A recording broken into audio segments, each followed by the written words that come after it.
కాడ నుంచి నీకు సినిమా ఉన్నది ముంగట. నేను అంటున్నా రేవంత్ రెడ్డిని అసెంబ్లీకి రా కేసీఆర్ అంటుండు. అరే నేను రేవంత్ రెడ్డిని అడుగుతున్నా, అసెంబ్లీకి రాగాదు, నీకు దమ్ముంటే రేవంత్ రెడ్డి నువ్వు లగచర్లకు రా. నీ సంగతి ఎందుకు కొడంగల్ చెప్తాను.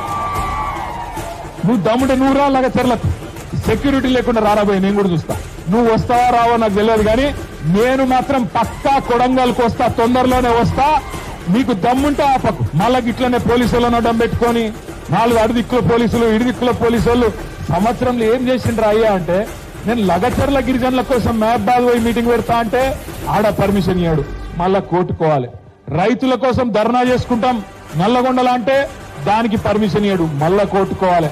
ఆఖరికి దాస్యనాయక్ తాండకు వచ్చి అంబేద్కర్ విగ్రహం ఆవిష్కరణ చేసుకుంటామంటే దీనికి కూడా ఇయ్యలే. మహేష్ అన్న పోయి ఆ డిఎస్పీ గారిని అడిగి, అయ్యా డిఎస్పీ గారు నీకు ఏందా బాధ అంటే వాళ్ళకు అనుమానం అట పోలీసులకు. ఏమని వీడికెళ్ళి దాస్యనాయక్ తాండకి